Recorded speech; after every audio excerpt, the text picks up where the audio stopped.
오늘부터 11장 강해를 하게 되는데 오늘은 예루살렘 입성이라는 제목이 되겠습니다. 어서 많이 들어본 제목이죠. 설교 때나 그 외 등등도 예루살렘 입성이라는 예수님께서 예루살렘 성에 들어가신다고 하는 그런 이제 내용이 될 텐데 여러분들이 예수님이 어떻게 예루살렘에 들어가셨을까? 뭐 설교라든지 뭐 그 외에는 듣긴 들었지만 뭐 자세하게 상세하게 사실은 전하지도 못했지만 들을 경험도 없었을 거예요. 이제 강해를 이제 하면 조금 더 소상하게 자세하게 들을 수 있어서 도움이 되지 않을까 생각합니다. 11장 1절에 보니까 그들이 예루살렘에 가까이 와서 그래요. 여기서 말하는 그들은 예수님을 포함한 제자들과 따르는 사람들 다 말하는 거예요.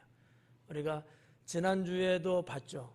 지난주에도 저 위에 가버나움서부터 예수님 출발할 때 제자들하고 따르는 무리들이 어느 정도 있어서 지난주에 어디까지 어느 도시까지 왔어요? 여리고라는 데까지 왔어요. 여리고에 또 살던 사람들이 또 있었잖아요. 이들까지 다 합세를 한 거야. 그리고 지금 예루살렘 성 가까이까지 왔어요. 그러니 가버나움에서 내려올 때의 그 숫자보다 지금 예루살렘 성 가까이 올 때의 숫자가 훨씬 적겠죠. 많아요? 정신들 차리고 있네. 훨씬 많겠죠. 제가 지난주에 적게는 수백 명에서 수천 명도 이룰 수 있다 이렇게 말씀드렸는데, 근데 이제 여기 그들은 조금 떨어져 나갈 수도 있어. 왜냐하면 여리고에서 이 지금 예루살렘 성 가까이 오는 거리가 무려 한 거의 30km 정도 되기 때문에 오다가 집으로 가신 분도 있고 힘들어서 뒤처져서 있는 사람도 있을 수 있고 뭐 여러 가지가 있으니까 그래도 아무튼 상당히 많은 사람이 예수님과 함께 예루살렘 성 앞에까지 왔다고 하는 거예요. 그래서 여기 지금 보니까 그들이라는 것은 이제 그들을 말하는 거고 예루살렘 성 앞부분까지 왔는데 어디라고 1절은 말하고 있냐면 감람산 벳박의 베다니라고 기록을 했어요. 이게 이제 어딘지 사실 감이 안 잡혀. 이동 집사님 어때요? 어딘지 구별 가요? 한번 그려보실래요? 아니에요? 이게 사실 좀 감이 안 잡히잖아요. 듣기는 많이 들어본 것 같아. 뭐 벳박이는 좀 그래도 베다니는 좀 들어본 것 같고, 그런데 이게 위치가 문제야. 위치가 그거를 이제 제가 다른 뭐 도구는 없지만 한번 이야기해 드릴게요. 이 예루살렘 성이 이렇게 있으면 예루살렘 성이 이렇게 있잖아요. 성이 있는데 여기 이제 시온산이 있다 그래요. 자, 예루살렘 성이에요. 성인데 여기에서 감난산은 어디냐면 동쪽으로, 오른쪽이 동쪽이에요. 제가 볼 때 오른쪽, 이쪽이 동쪽이고 서쪽인데 동쪽으로 이렇게 하면은 기드론 골짜기, 힌놈 골짜기가 이렇게 있어요. 그러니까 높은 산이니까 거의 뭐 한 이 현대 과학적으로 말할 때 한 700, 한 1, 20m에서 700, 한 7, 80m 정도까지 말하니까 높은 지역의 성인데 그 동쪽으로는 계곡이 있어요. 그 계곡에서 좀 동쪽으로 또 이렇게 올라가는 거야. 그러니까 이렇게 또 이렇게 해서 올라가는 거지. 이쪽 올라가는 부분이 감람산이에요. 산이야 여기도. 근데 이 산은 예루살렘보다도 좀 더 높아요. 지금 몇 메타라고 지금 말하냐면 해발 800m라고 이야기하거든요. 감이 잡혀요? 아미산은 몇 미터예요? 하여튼 300, 거의 2배 반 정도 되는 높이. 상당히 높죠. 그렇게 감람산이 크게 있는데 감람산에 올라가는 언덕 이쪽 부분이 겟세마네 동산이에요. 그리고 넘어서 또 이렇게 가. 이쪽이 벳바게. 그래서 약간 계곡을 타고 다시 또 올라가면 거기가 이제 베단이라고 하는 동네가 있어요. 그러니까 자, 오른쪽서부터 요단강이 있고 요단강을 건너오니까 뭐가 있었어요? 무슨 마을? 여리고성이 있었어요. 여리고성에서 쭉 거의 한 30km 정도를 오니까 예루살렘이 딱 보이는데 예수님은 지금 예루살렘 성에 들어가지는 않으신 거죠. 그죠? 한 3km 정도 놔두고 지금 계신 거야. 베다니에서 예루살렘까지 약 3km 되거든요. 그리고 베다니에서 벳바게까지가 한 1km 좀 돼요. 그렇게 근접해 있는 거야. 왜냐? 예수님이 예루살렘 성에 들어갈 때가 아닌 거예요, 지금은. 그 앞에까지 오신 거야. 앞에까지. 요거를 1절에서 지금 이야기하고 있는 겁니다. 우리나라는 뭐 이렇게 평원도 많고 산도 많지만 평원도 많잖아요. 근데 이스라엘 광야 지역 여기는 산이 많지는 않지만 산이 있는 것 같으면서 또 계곡이 있고 뭐 구릉지대라든지 누룽지 말하는 거 아니에요? 또 사막과 광야를 끼고 있는 그런 뭐 지역들이 상당히 많아요. 그래서 좀 큰 산 막 이런 거는 거의 없어. 산 동네 뭐 등대하면서 바로 또 이렇게 계곡이고 논밭이고 막 이렇다는 거지. 여러분 뭐 지난번에 우리 봤듯이 다볼산도 있지만 다볼산이 이렇게 둥그렇거든요, 무덤처럼. 근데 그 폭이 그렇게 뭐 크지가 않아요. 그리고 바로 또 평야하고 또 저쪽에 가면 또 산이 있고 마치 그냥 화산이 폭발해갖고 화산재가 휙 날아가서 하나의 산을 만든 것처럼 뭐 그런 식으로들 많이 돼 있어요. 그래갖고 이 여리고에서 예루살렘까지 가는데 이쪽에 보면 이 와디라고 하는 지역들이 꽤 많이 있습니다. 와디가 뭐냐면 모래로 구성되어 있는 계곡들이에요. 지난 시간에 말씀드렸죠. 비가 한번 오면요 확 쓸려 내려가고 뭐 모래 언덕이 한순간에 바람 불면 싹 없어질 수도 있고 없었는데 산을 만들기도 하고 막 이래. 모래니까. 그런 이제 와디가 아주 곳곳에 상당히 많습니다. 여기 잘못 들어가면 일반 사람들은 아마 집에 가기는 이미 글렀죠. 못 갈 거예요. 어디가 어딘지 몰라서 그 안에서 뱅뱅뱅뱅 돌다가 결국 아마 죽을 거야. 물도 없지, 양식도 없지, 햇볕은 내리쬐야지. 뭐 산다는 게 사실은 거의 불가능하겠죠. 이런 곳인데, 자 1절에 보니까 감난산 벳바게와 베다니에 이르러 때에 이렇게 말씀하고 있다라는 거죠. 이때가 아마 절기상으로 보면 6월절 전인 거죠. 그러니까 안식일을 지나고 이제 오신 거야. 근데 6월절은 월요일부터예요. 그러니까 지금 말하면 지금은 이제 우리 유대인들을 보면 이제 주일이죠. 토요일이 안식일이니까 주일. 그때부터 6월절이 시작돼요. 그러니까 6월절 되면 움직이기는 어렵잖아요. 아니 안식일 때는. 나만 떠드는 것 같아. 왜냐하면 성경에 보면 물론 그 후대의 학자들은 900m 이상을 안식일날은 걸어서 다닐 수 없다 이렇게 말했거든요. 근데 성경에 보면은 조금 더 걸을 수 있어요. 환산을 하면 이렇게 미터수로 이렇게 환산하면 약 한 1.2km 정도는 다닐 수 있어요. 왜냐하면 성경에 2000규빗을 다닐 수 있다 그랬거든요. 성에서 예루살렘에서 동서남북으로 2000규빗, 동으로 2000규빗, 서로 2000규빗, 뭐 남으로 2000규빗, 북으로 2000규빗, 2000규빗은 갈 수 있다고 했어. 그 이상은 안 돼. 성경에 기록된 거예요, 율법으로. 그게 한 1.2km 돼요. 근데 이제 후대에는 좀 더 좁혀서 900m라고 학자들은 이게 만들어 놨어요. 그러니까 규칙이지 규칙. 율법은 아니고 규칙으로. 그러니까 예수님이 그런 걸 모를 리가 없단 말이죠. 그래서 안식일날은 움직일 수가 없어서 여리고서 들어올 때는 안식일을 꼈을 거야 아마. 그래서 지체하고 있다가 이른 아침 동트면서 아마 움직이지 않았을까. 그리고 어디까지 왔냐? 베다니까지 오신 거예요. 예? 예? 아셨죠? 예, 베다니까지. 그때 오셨을 때 시간이 오후 한 서너 시쯤 되지 않았을까. 이거는 믿거나 말거나예요. 제가 추적해 볼 때 그런가. 추적해 볼 때. 예. 정확하게 몰라요. 근데 성경에서 보니까 그 시간쯤 되지 않았을까. 왜냐하면 예루살렘에서 해가 지는 시간이 보통 오후 6시 좀 넘으면 해가 져요. 1년 내내 거의 비슷해요. 오후 6시 좀 지나면 6시 한 20분 내외 이렇게. 그런데 예수님이 성에 들어가셨다가 해가 질 무렵에 다시 나왔다 했거든. 들어가셨다가 바로 나오셨어.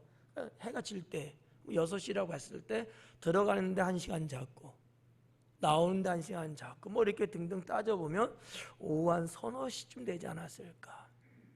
해가 지면은 아무 사역을 못하죠. 그래서 그런 거를 이제 생각을 해본 거예요. 자, 1절은 그렇게 한번 여러분들이 알고 계시면 좋을 것 같아요. 1절 뒷부분에 보니까 베다니에 이르렀을 때에 예수님께서 제자 중 2명을 보내시며 그래요. 제자 중 2명을 보내셨다라는 거죠. 2절은 뭐라 그래요? 이르시되 너희는 맞은편 마을로 가라. 그리로 들어가면 곧 아직 아무도 타보지 않은 나귀 새끼가 매여 있는 것을 보리니 풀어서 내게 끌고 와라. 이렇게 말씀하는 거예요. 자, 예수님은 이미 지리를 알고 계신 거야. 그죠? 예수님이 지금 어디에 계시고 있는 것 같아요? 마스크 썼다고 그렇게 버팅기는 거는 별로 좋은 건 아니야. 어디에 계셨을 것 같아요? 3분 전에 장소를 알려줬는데 벌써 까먹으면 붕어띠보다도 못한 건데. 그렇죠. 꼭 2번째 대답을 해. 이게 충청도의 미덕이니까 그런가? 베다니에 계신 거예요. 그러니까 예수님이 제자한테 베다니에 계시면서 맞은편에 가면 그랬거든. 그럼 맞은편은 어딜까? 이거 또 2번째 물어보면 대답 나올 것 같은데 벳바게라는 거지. 베다니와 벳바게는 거리상 약 한 걸어서 가면 한 1km 정도. 예, 그 정도 거리예요. 가까워요. 여기서 1km면 당진 정보고 정도?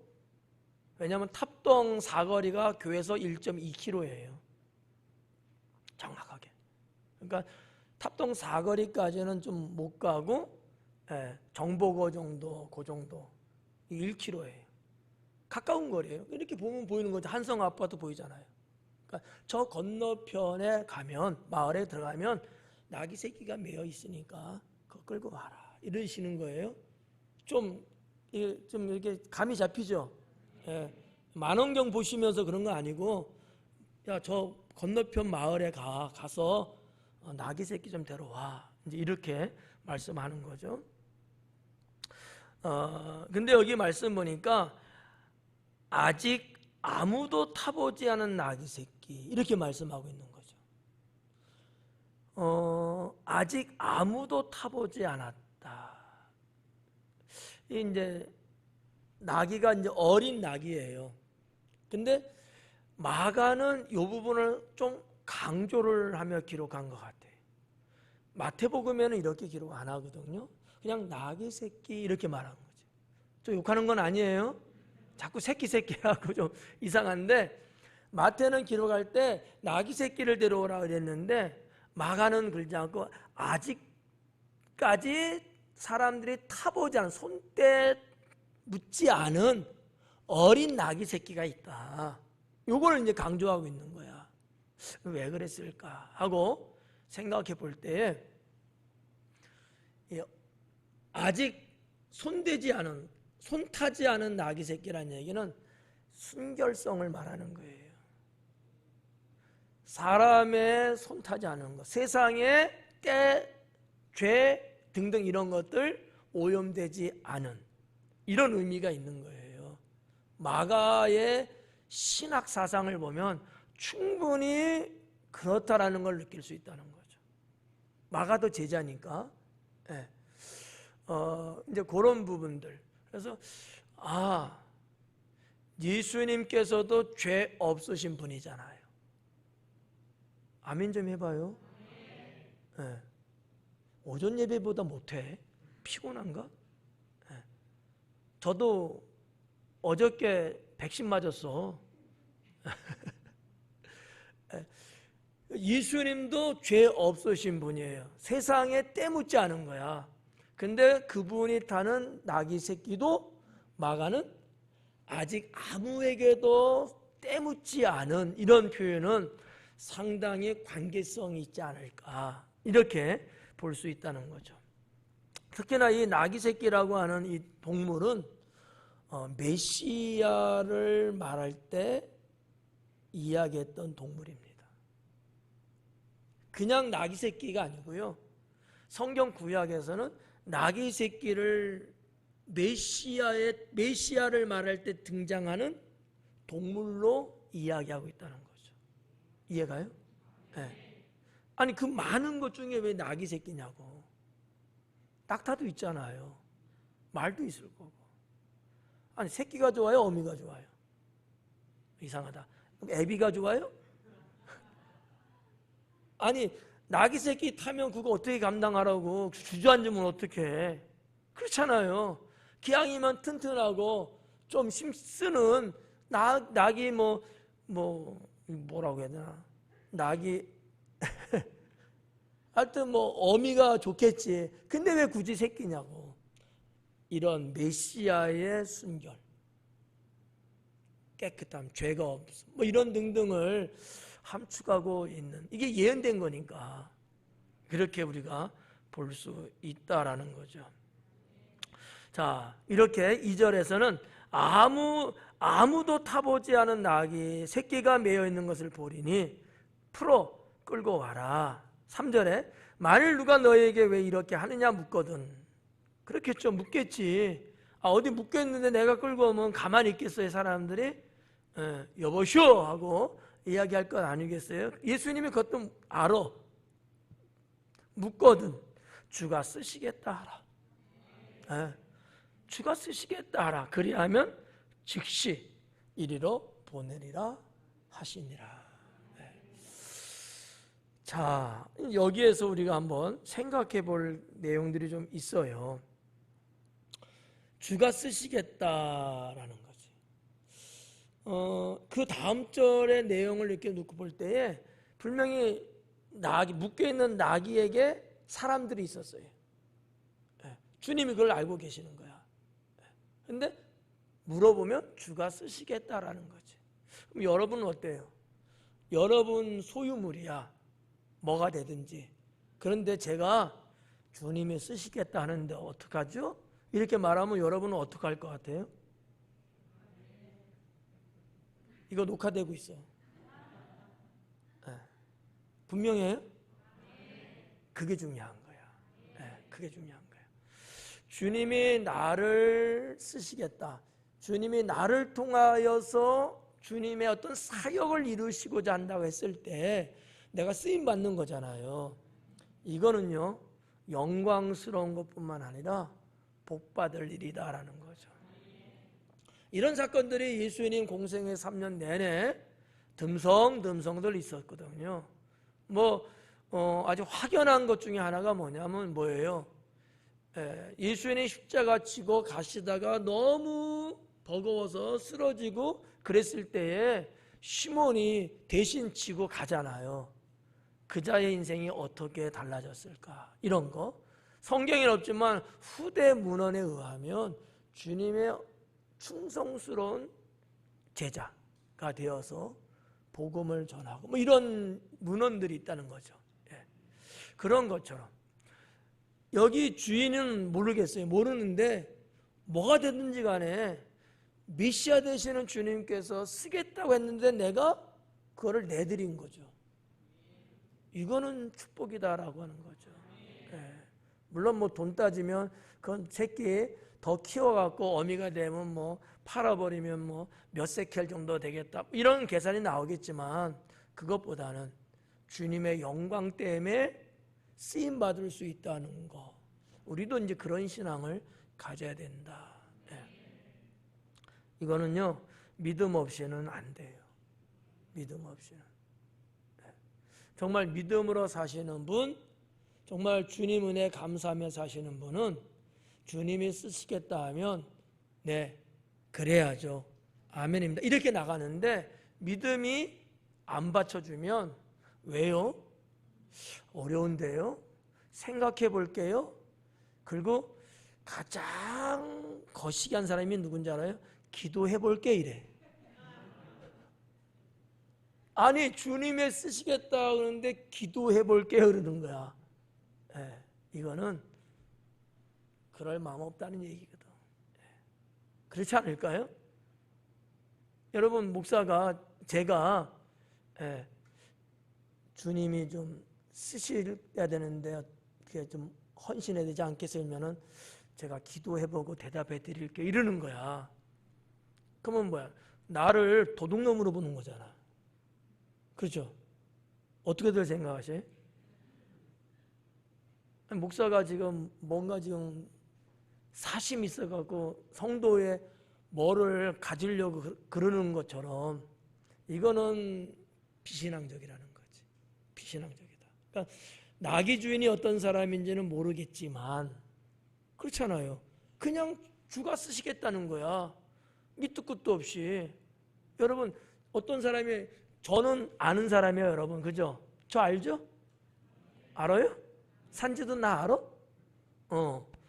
아는 사람이 말하면 그래도 그럴 수 있는데 전혀 본 적도 없는 어떤 사람이 여러분 집에 가서 주님이 쓰시겠다는데 차 좀 주실래요? 이러면 미친놈 그럴 거 아니야. 하은이 어때? 차 주시길 수 있어? 이럴 테니까 너무 과하게 내가 비교했어. 차값이 비싸. 다운시켜갖고 핸드폰 좀 줄 수 있어? 핸드폰도 비싸다. 예를 드린 거야. 그럴 수 있어야 된다는 거지. 그럴 수 있어야 되는 거지. 네. 저한테 한번 이야기해봐요. 저한테 한번 물어봐. 우리 두식권자님 저한테 한번 물어봐. 난 줄 수 있다고 그래. 주님이 쓰시겠다니까. 아니, 어느 개인이 쓰겠다면은 생각해보고 이러건 맞아. 주님이 쓰시겠다니까. 교회가 쓰시겠다니까. 줄 수 있어야 돼. 이게 신앙이에요. 제가 너무 과하게 말씀드렸나요? 박영만 집사님 어때요? 제가 좀 과하게 말씀드렸나요? 아니에요? 박 집사님이 아니라는 건 아닌 거야. 맞죠? 이런 어떤 신앙을 주님 앞에 보였던 나귀의 주인 배울 필요가 있다. 우리는 배울 필요 있다. 여러분들이 워낙 잘하고 계시니까 제가 걱정은 안 돼요. 걱정은 안 되는데 혹 이런 감동이 여러분에게 전달되면 제가 하는 얘기가 아니고 여러분이 기도하시면서 은혜 받으면서 혹 이와 같은 감동을 주님이 주셨다고 했을 때는 할 수 있는 믿음의 성도가 되셔라라는 거죠. 그리고 4절 보니까 제자들이 가서 본즉 나귀 새끼가 문 앞 거리에 매어 있는지라. 그것을 풀어요. 이제 매어 있는 거예요. 매어 있다는 얘기는 무슨 얘기예요? 주인이 있다는 얘기예요. 이 야생 나귀가 아닌 거야. 주인이 있다는 얘기에 매어놨기 때문에. 근데 그걸 제자들이 용감하게 푸는 작업을 지금 하는 거야. 마침 나귀 옆에 있던 사람들이 없어요. 5절에 보니까 거기 서 있는 사람 중 어떤 이들이 이르되 나귀 새끼를 풀어 무엇 하려느냐 하며. 여보시오, 왜 그 묶여있는 나귀 새끼를 푸는 거예요? 도대체 왜 그러는 거예요? 뭐 하려고? 이렇게 이제 말을 거는 거겠죠. 오전 예배 때도 설명을 해줬는데 유대인들은 말이죠, 우리나라 사람하고 좀 달라요. 우리나라 사람들은 뭐 그런 사람들이 있긴 합니다만 유대인들은요, 이렇게 몇 명씩 할 일이 있든 없든 몇 명씩 집 바깥에 나와서 서로 이렇게 대화들을 참 많이 합니다. 회당이라는 것도 언제 이거 뭐 강의해 드렸나? 회당 강의할 때도 그런 얘기 제가 드렸어요. 회당 안에서는 교육도 받고 뭐 이런 것도 하지만 회당에 늘 가요. 가서 거기서 그냥 생활 이야기를 주고받고 정보를 주고받고 그냥 그러는 삶이야. 이제 그 뭐 로마가 지배했던 시대니까 그런 시대는 이제 뭐라고 했냐면 이 아고라라고 하는 단어가 있어요. 아고라. 그게 뭐냐면 광장이라는 뜻이에요. 광장. 그러니까 평상시는 광장이야. 그러다가 한국 같으면 5일장, 4일장 이런 거 있잖아. 그럴 때면 그 광장에 장이 서는 거예요. 장이 안 쓸 때는 사람들이 그냥 이렇게 3, 4, 5 이렇게 있어갖고 하루 종일 거기 앉아서 그냥 이런저런 얘기하고 우리 딸내미가 시집 갔는데 뭐 잘 살겠고 뭐 우리 아들이 군대 갔는데 뭐 편지가 오고 뭐 이런 얘기, 그냥 소소한 일상적인 이야기를 주고받으면서 거기에 좀 더 뭐 영적이고 경건한 사람들은 뭐 기도에 대한 거라든가 메시아에 대한 거라거나 또 정치적으로 조금 관심 있는 분들은 로마가 어떻고 뭐 우리나라 뭐 헤롯 왕이 어떻고 뭐 이런 얘기들 할 거 아니에요. 그렇기 때문에 이렇게 집 바깥에 사람들이 몰려 있습니다. 이건 지금도 그렇더라고요. 이스라엘을 이렇게 다녀보면 제가 3번 가봤나 그랬거든요. 근데 가게 앞에 물건 사는 것도 아니야, 빵 사 먹는 것도 아닌데 남의 가게 앞에 그냥 모여서들 그렇게 그냥 이런저런 얘기하고들 앉아들 있어. 네.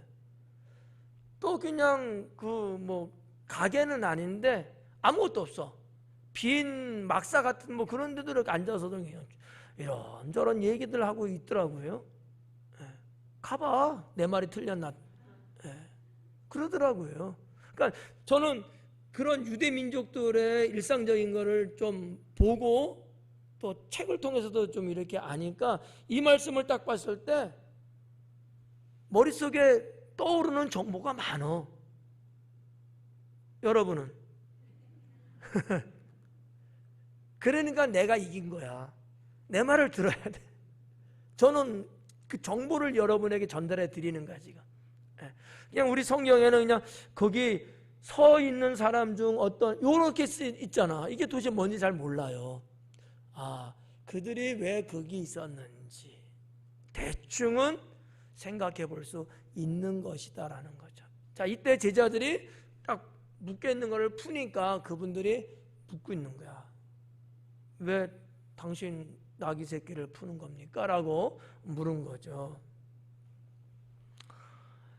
6절에 제자들이 예수님께서 이르신 대로 말하는데 이에 허락하는지라. 예수님께서 뭐라고 말씀하셨죠? 주께서 쓰시겠다 하라. 참 멍청한 건지 희한한 건지. 아니, 한 번도 본 적 없는 낯선 사람이 우리 선생님이 쓰시겠다 합니다. 주께서 쓰신다고 했어요. 했다고 해서 아무 소리 하고 그러슈 그러는 거야. 이게 말이 돼요? 어때? 말 돼? 안 돼요?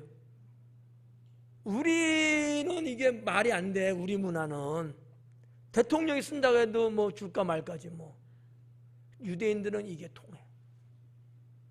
왜? 제자들이 와서 주가 쓰시겠다는 것을 제가 느낄 때는 이 사람들은 하나님께서 쓰신다는 것으로 받아들이는 거예요. 메시아까지는 아니지만 다 유대인이잖아요. 그러니까 유대인의 의식 속에 철저하게 모든 것은 다 하나님 것이라는 이 사상, 이 신앙이 있어요. 예. 그러면 제자들이 표현할 때 큐리오스라는 단어를 썼을 거야. 주께서 쓰시겠다고 했으니까. 이거를 일반적인 말로 받지 않았을 거다라는 게 하나고, 또 하나는 성령께서 나귀의 주인을 여기 모여 있는 사람들을 감동시켰을 거다라는 거죠. 이 두 가지를 조합해 볼 수 있는 거예요. 두 가지다. 제자들이 하는 얘기를 들을 때에 내드릴 수 있는, 또 제자들이 말할 때 성령께서 그들에게 감동을 주셔갖고 거부하는 게 아니고 거기에 응낙하는, 허락하는 마음을 갖게 한 거예요. 감동받으면 그럴 수 있잖아요. 내가 주나 봐라. 그러다가도 성령이 감동하면 아유 그래야죠. 여기 그럴 사람 몇 사람 있다니까. 저는 이 두 가지를 생각을 해요. 유대인들의 특성상 그렇고 성령께서 이 모든 것을 다 함께 역사하고 계시는 거니까 그러셨다고 볼 수 있다는 거죠. 그리고 이제 7절에 나귀 새끼를 예수님께로 끌고 와서 성공했어요. 데려오는데 자기들의 겉옷을 그 위에 얹어 놓으매. 나귀 새끼를 누가 끌고 온 거예요? 몇 명이? 2명이. 근데 나귀 새끼 등에다가 뭐를 얹었대요? 자기의 겉옷을 얹었대요. 지난 시간에 말씀드렸죠. 겉옷이 어떤 의미인지. 다시 말씀 안 드려요? 동영상을 보세요. 제자이긴 하지만 우리 선생님에 대한 예우라고 할까? 이 자세가 된 거야. 여러분들은 어떨지 모르겠다. 우리 한국적으로 보면 이런 거 있잖아. 여기 앉으세요. 이렇게. 그죠? 이렇게 자기 손으로 막 쓰면서 시골 분들 보니까 여러 가지지 뭐 쌀이 빗자루 같은 거, 아니면 그 어르신들 보니까 자기 이렇게 옷이나 헝겊 같은 거 있잖아. 수건 같은 거로 막 쓸면서 앉으라고 멍석에 아니면 대청마루 이런 데 그러잖아. 똑같은 거지.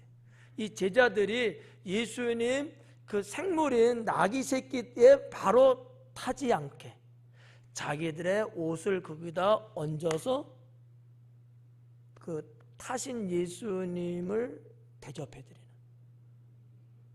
이 상당히 이 제자들은 주님에 대한 마음이 극진했던 것 같아요.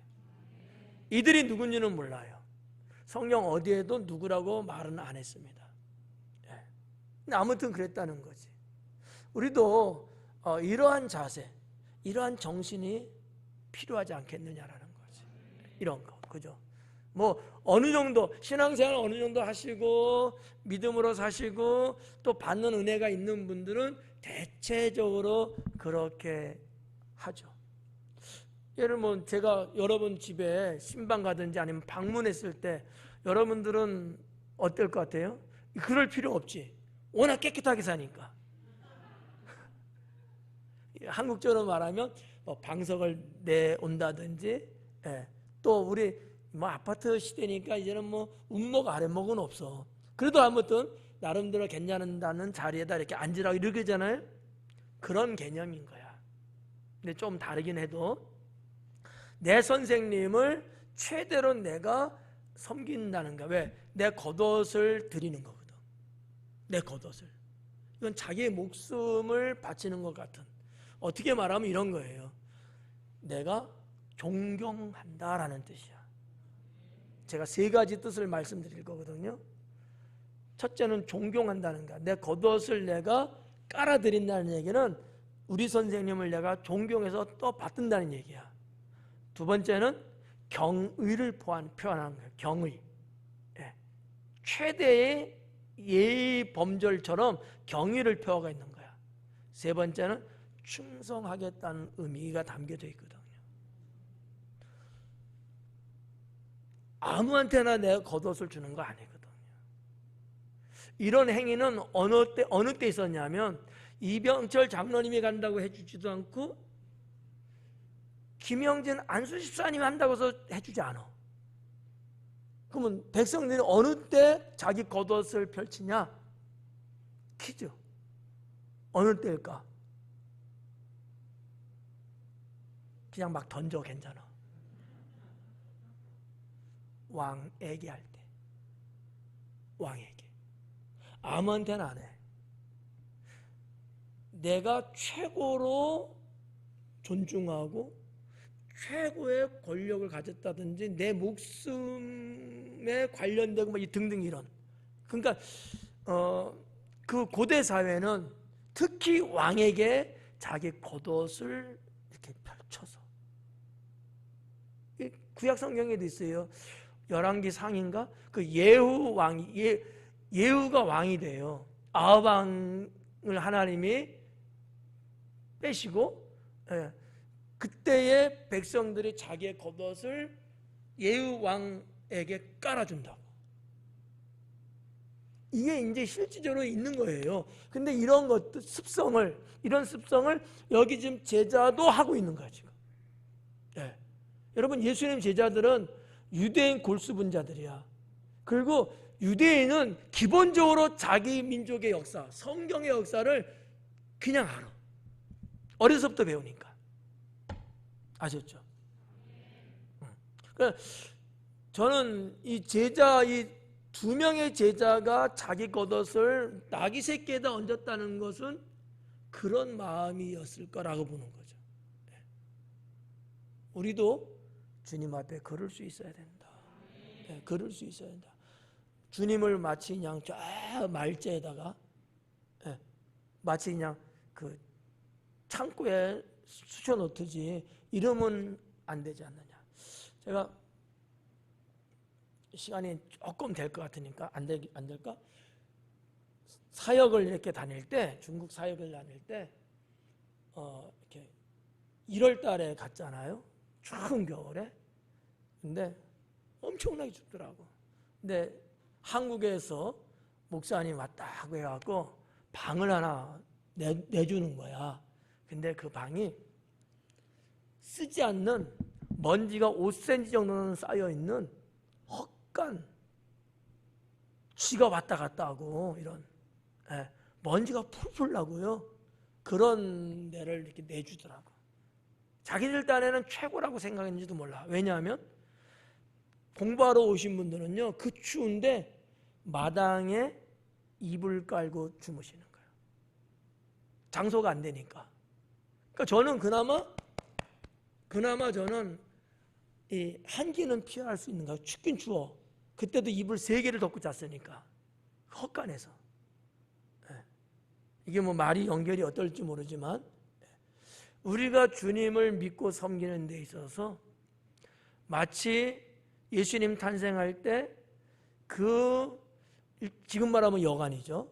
마구간의 주인이 그나마 하나 있다고 하는 그 마구간을 내줄 때, 잘 모르는 사람은 마구간 내줬냐고 막 성화를 부릴 수 있잖아. 꽉 찼어. 있을 데가 없어. 그나마 그런 것처럼 아마 제자들이 예수님에 대한 예우를 그렇게 했다고 볼 수 있습니다. 물론 이거는 저의 개인적인 가정이에요. 그런 마음이 아니었을까. 자, 그러면 넘어가면 얹어 놓음에 예수님께서 타시니 8절, 많은 사람들은 자기의 겉옷을, 아까 누가 겉옷을 그랬죠? 제자들이. 근데 여기 제자가 아닌데 또 많은 사람들이 자기의 겉옷을 땅에다 펼치는 거예요. 어떨 때 이랬다고요? 왕을 환영할 때, 왕을 영접하고, 이 작은 연회 같은 거 말고 국가적인 축제가 벌어질 때, 왕이 등단하고 이럴 때 펼칠 수 있는, 뭐 현대로 말하면 레드카페를 깔듯이 말이지. 이러한 거였다는 거죠. 그러니까 많은 사람들이 자기들의 겉옷을 길가에 깔면서 그 위를 낙이 타신 예수님이 걸어가게끔 하는 거야. 그러면 이 많은 사람들이 왜 그 짓을 했을까? 제가 지금 그 짓이라고 그랬어요. 네. 왜 그 일을 했겠어요? 뭐 때문에? 내 얼굴 쳐다본다고 생각 안 나와. 1분 전에 이야기했어. 예수님을 당신들의 왕으로 생각하고 있는 거야. 싫으면 간두고. 그거 아니면 깔 이유가 없어요. 네. 그러니까 암묵적인 거야. 예수님이 이스라엘의 왕이다라고 노골적으로 말한 적은 없어요. 근데 그들은, 백성들은 그렇게 여기고 예수님의 입성에 대해서 환영하고 있는 거예요. 물론 이것도 어떻게 보면 성령님의 역사 중에 하나이겠죠. 네. 그러니까 이렇게 자기의 겉옷을 쫙 펼쳐놓은 거지. 그리고 또 다른 많은 사람들은 나무가지, 들녘에 있는 나뭇가지를 꺾어다가 또 같이 깐 거지. 이 마가복음에서는 이제 나뭇가지라고 했는데 요한복음에서는 종려나무라고 헬라어에는 그렇게 기록되어 있어요. 나무 명칭이 다르잖아. 네. 그러면 여기서 나뭇가지고 요한복음에서는 종려나무라고 했으니까 그럼 뭐예요? 종려나무 가지를 꺾어다가 길에다 쫙 깐 거야. 레드카펫처럼. 이해가죠? 이러한 환영을 받으면서 예수님이 예루살렘에 들어가시는 장면을 여러분 한번 생각해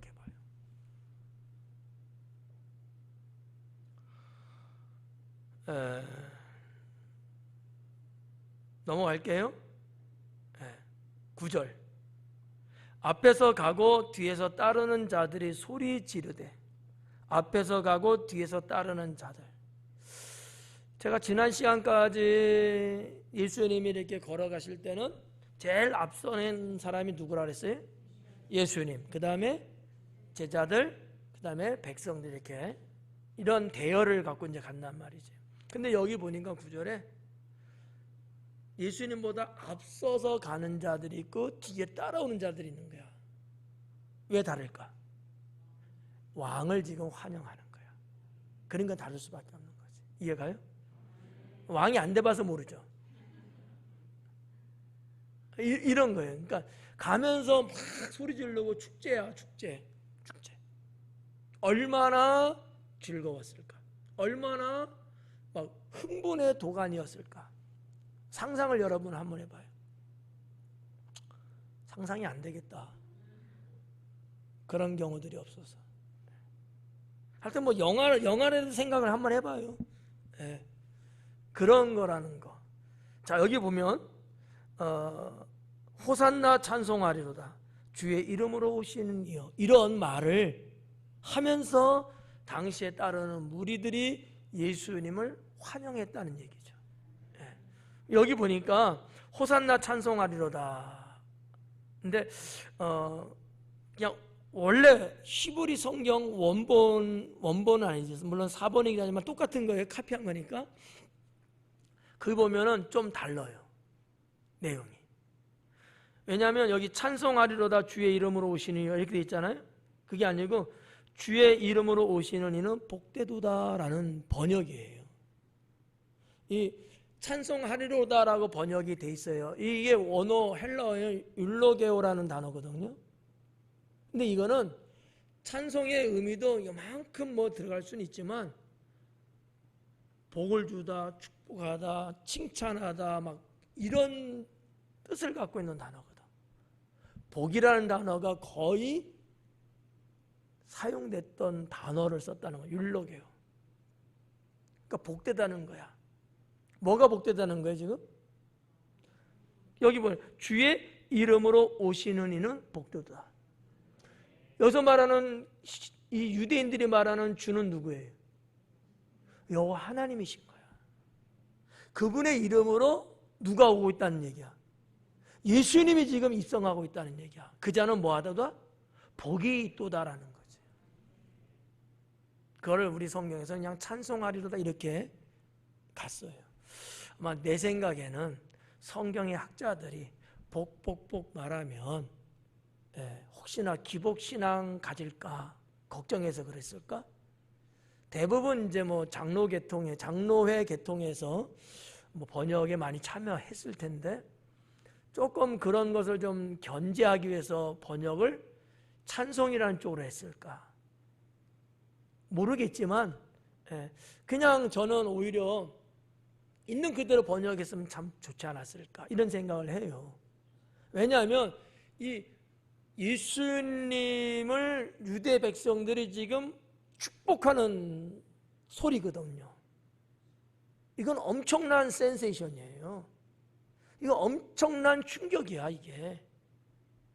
근데 이게 지금 감춰준 거야. 감춰졌어 그냥. 왜냐하면 이 성경 갖고는 전혀 알 수 없는 거거든.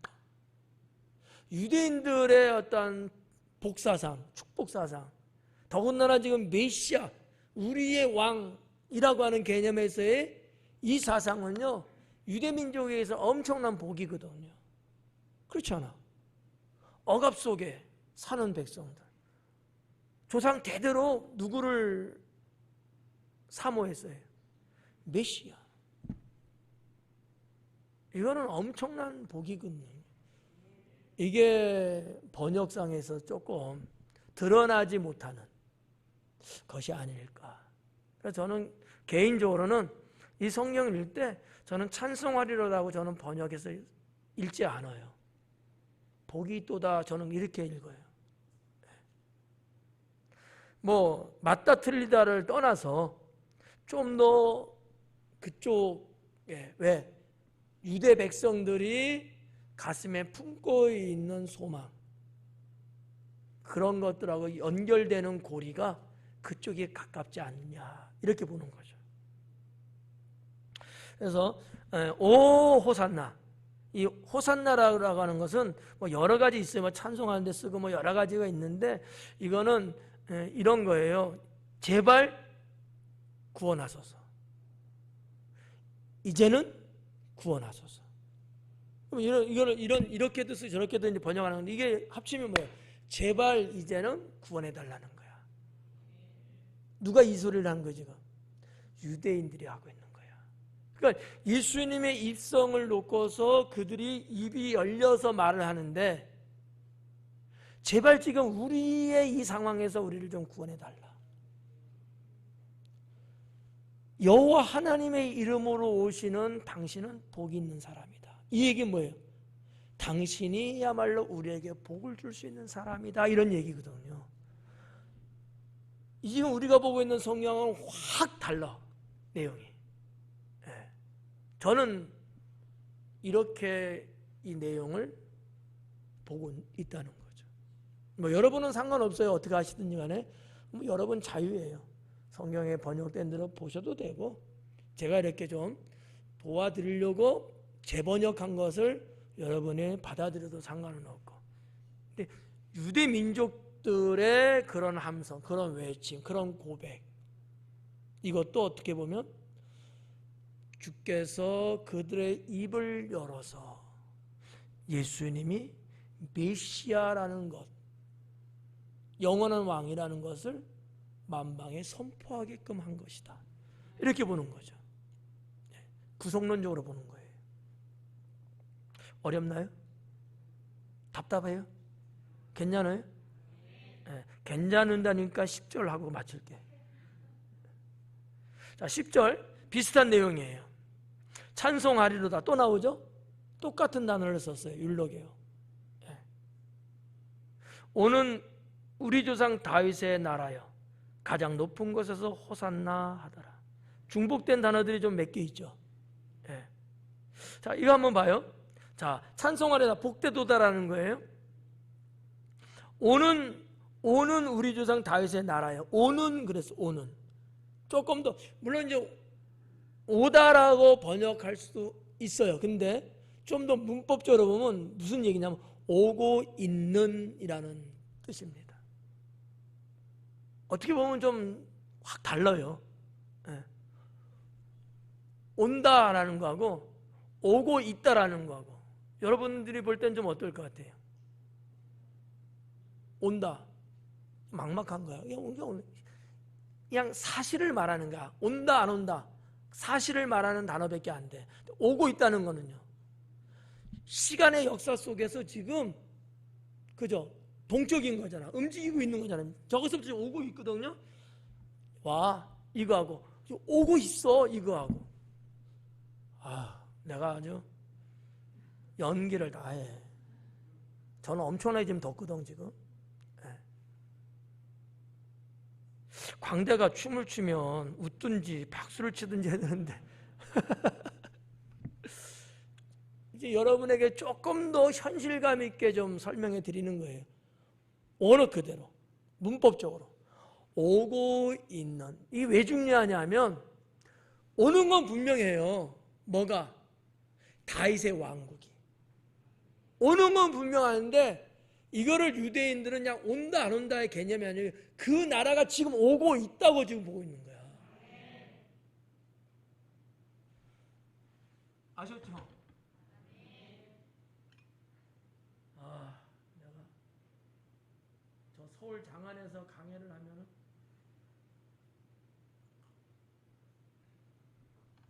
들을 사람이 아무도 없을 텐데 여러분은 들어주니까.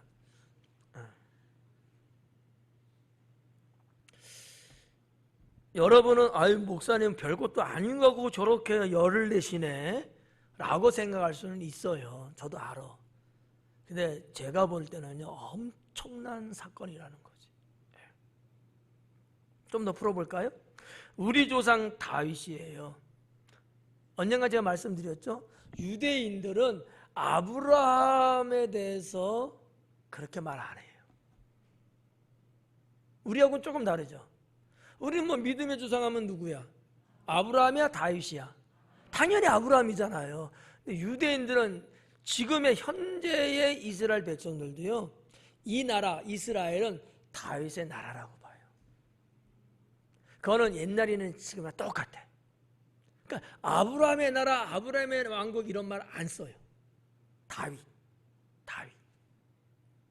왜 그럴까? 제가 말씀 한번 드린 것 같은데 거기에서 메시아가 나온다는 거지. 메시아 예언적인 거예요. 그러니까 우리나라 우리 민족을 이끌고 갈 자는 누구야? 다윗이었고 다윗의 후손이라고 보는 거죠. 그래서 이 백성, 이 사실 이 일반 백성들이에요. 에? 개똥이 소똥이 다 이런 사람들이야. 근데 그 사람들의 입에서 이러한 기가 막힌 고백이 지금 나오고 있는 거야. 오고 있는 다윗의 나라 왕국이에요. 나라라고 번역됐습니다만 저는 이것도 마음에 안 들어. 왕국이야 왕국. 바실레이아라고 돼 있거든요 원어가. 그 왕국이에요. 물론 나라라고 번역도 해요. 근데 나라라는 것은 아마 학자들이 현대 감각으로는 나라가 맞으니까 이렇게 하신 것 같아. 근데 성경을 풀어나가고 메시아나 예언적인 거로 놓으면은 나라라는 단어보다는 왕국이라는 단어가 맞다는 거지. 느낌이 달라요. 지금 나라는 뭐야? 나라는 누가 다스려요? 대통령 다스려요? 아니야. 국민들이 다스려. 이게 현대 민주국가의 개념이에요. 안 그래? 대한민국의 주인은 누구예요? 대통령의 국민이에요. 거봐. 나라 하면은 이렇게 생각할 수 있다니까. 왕국은요. 왕이 다스리는 거야. 그럼 누가 다스리는 거예요? 메시아 예수님이 다스리는 나라라니까. 이게 맞는 거예요. 이런 면에서 조금 아쉽다. 엄청 덥네. 하여튼 그렇게 좀 보시면 좀 도움이 되지 않을까 해서 오고 있는 우리 조상 다윗. 여기서 메시아가 사상이 나왔어 이미. 그리고 왕국이라는 거지. 왕국이요. 가장 높은 곳에서 호산나더라. 가장 높은 곳에서. 어서 많이 좀 익숙한 단어 아니에요? 가장 높은 곳에서. 언제 이런 말이 나왔죠? 에? 예수님 탄생하시고 예수님 시험받고 메시아로 인정받는 하나님의 선포가 있을 때, 이게 평범한 얘기가 아니란 얘기예요. 예수님이 태어나면서든지 사역하시든지 예수님을 메시아로 인정하고 그런 말을 사용할 때 가장 높은 곳에서 이런, 그죠? 근데 여기 지금 이 아주 평범한 백성들이 이런 말을 구사한다는 얘기는 뭐를 의미할까? 그만큼 메시아가 오기를 사모하고 있었다는 얘기죠. 그렇잖아요. 그런 거 전혀 생각 안 하고 그런 거 뭐 마음에도 그러면 이런 단어 안 쓰죠. 꿈에도 그리운 것이 메시아가 다스리는, 구세주가 다스리는 나라였거든요. 그러니까 일반 평민도 이렇게 말을 하는 것이 제가 볼 때는 아주 당연하다고 저는 보죠. 예. 아닌가? 여러분 볼 때 어때요? 그런 것 같지 않아요? 가장 높은 곳이에요. 그 어디예요? 하나님 계시는, 하나님 보좌 있는 천국이에요. 그게 가장 높은 곳이거든요. 거기에서 뭐 한다고? 거기서 호산나더라. 네, 거기서 호산나더라. 예수님이 이스라엘 왕으로서 지금 성에 이제 쫙 들어가시는데 백성들은 입을 열어서 가장 높은 여호와 하나님께서 거기에서 호산난다는 거야. 저기에는 누가 있어요? 주의 천사들이 있고 먼저 간 성도들 있잖아. 거기서 늘 뭐예요? 찬양하거든. 저기에서 호산을 한다는 거야. 저기에서. 네. 뭐라고? 구원하라고. 이제 우리를 구원하라는 거야. 구원. 저기 하나님 여호와께서 우리 민족을 구원하기 위해서 주님이 이렇게 지금 들어오고 있다는 얘기예요. 종합해서 말하면. 네. 어떻게 좀 여러분 성경을 보는 좀 아니 성경을 보는 건 아니지, 성경을 듣는 눈이 귀가 조금 열릴까? 그 모습으로 성경을 여러분이 혼자서 읽으시면은 조금 생각이 그래도 조금 가물가물 나겠죠? 목사님이 이건 이렇게 말씀했는데 이런 부분 다 생각하지는 말아요. 머리 아프니까 요만큼만이라도 한번 생각을 해봐. 요만큼. 그래서 오늘 10절까지 봤습니다.